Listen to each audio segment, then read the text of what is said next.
বাংলাদেশে গত 17 বছরে যেই ঘটনা ঘটে যাওয়া, সেই ঘটনার পূর্ণ আবৃত্তি দেখলাম। নিষিদ্ধ ঘোষিত আওয়ামী লীগের মধ্য দিয়ে যে সন্ত্রাসী কায়দায় বাংলাদেশের মানুষের উপরে বোমা নিক্ষেপ করত, তিনি এখন দিল্লিতে বসে বাংলাদেশ নিয়ে নতুন ষড়যন্ত্র মেতে উঠেছে।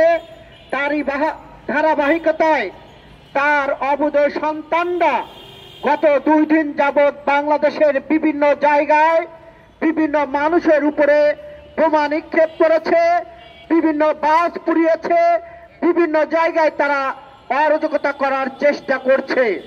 বন্ধুরা, এভাবে যদি চলতে থাকে তাহলে বাংলাদেশের ভবিষ্যৎ কোথায়?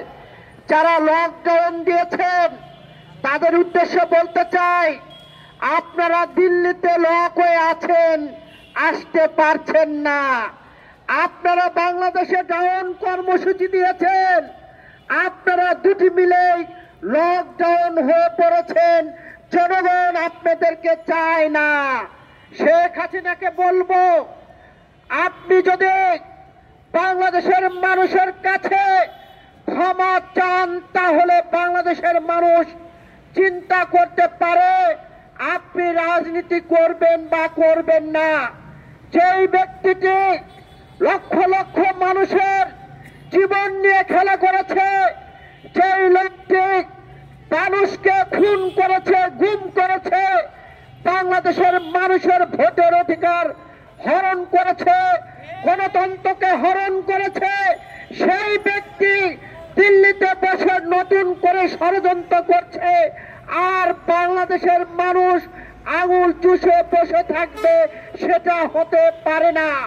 আমরা গত 17 বছরে যেইভাবে আওয়ামী লীগকে প্রতিরোধ করেছিলাম, আওয়ামী লীগের প্রতিটি অন্যায় অপরাধের বিরুদ্ধে আমরা রাজপথে ছিলাম, আমরা এখনো থাকবো, ভবিষ্যতেও থাকবো। আওয়ামী লীগের যে সকল বন্ধুরা আজকে বাংলাদেশে অপকর্মে মেতে উঠেছেন তাদেরকে বলতে চাই, আপা আর আসবে না। আপার কবর বাংলাদেশে হবে না।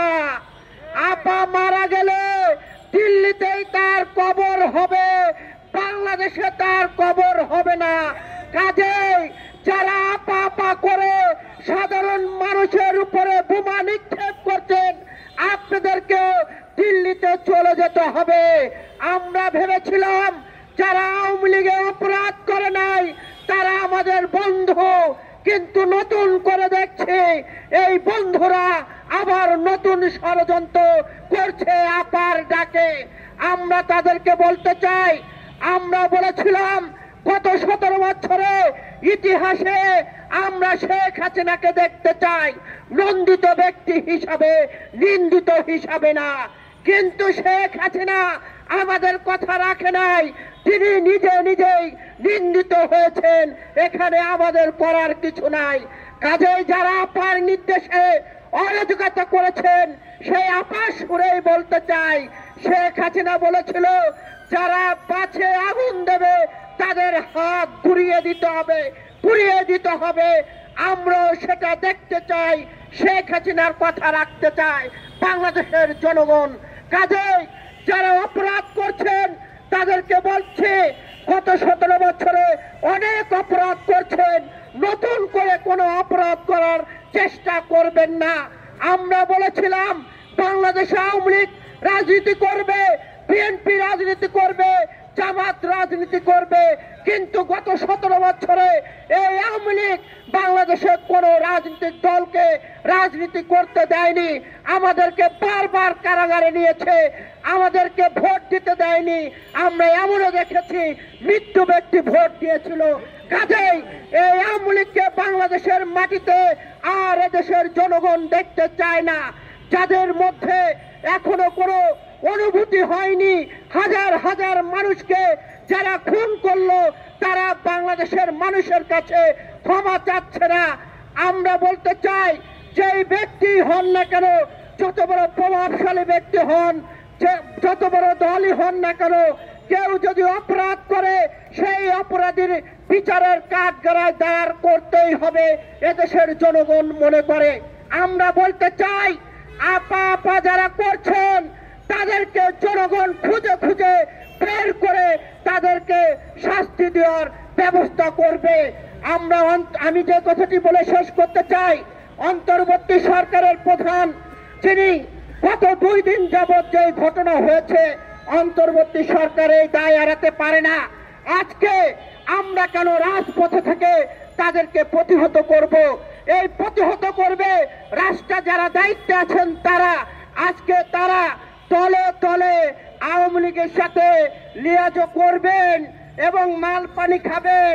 যারা প্রশাসনে শেখ হাসিনার সন্তানরা যারা আছেন, শেখ হাসিনার সন্তান রেখে যাওয়া সন্তানদের দ্বারা কখনো এই প্রশাসন চলতে পারে না। তারাই দেখবেন তলে তলে মাল খেয়ে বিভিন্ন গাড়িতে আগুন দিচ্ছে।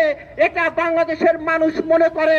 আমরা অন্তর্বর্তী সরকারকে বলেছিলাম শেখ হাসিনার রেখে যাওয়া সন্তানদেরকে সমস্ত জায়গা থেকে বের করে দিতে হবে। আর যদি বের করে না দিতে পারেন তাহলে ভবিষ্যতে বিশাল সমস্যার সৃষ্টি হবে। তারই প্রমাণ গত 2 দিন যাবৎ দেখতে পাচ্ছি। আমি সকলকে ধন্যবাদ জানিয়ে আমি যে কথাটি বলতে চাই, আবারও নতুন করে বলতে চাই, আওয়ামী লীগের যে সকল বন্ধুরা আপনারা অপকর্মে মেতে উঠেছেন তাদের বলতে চাই, আপা কখনো বাংলাদেশে আসবে না। আপা মারা গেলেও দিল্লিতে কবর হবে, বাংলাদেশে কবর হবে না। কাজে আপা আপা না করে বিভিন্ন রাজনৈতিক দলে আপনারা যোগ দিয়ে রাজনীতি করার সুযোগ দেন, তা না হলে আপার মতো অবস্থা আপনাদের হবে। সকলকে ধন্যবাদ জানিয়ে আমি আমার কথা শেষ করছি। দেখা হবে রাজপথে, কথা হবে স্লোগানে। হয় লাশ না ইতিহাস। আল্লাহ হাফেজ।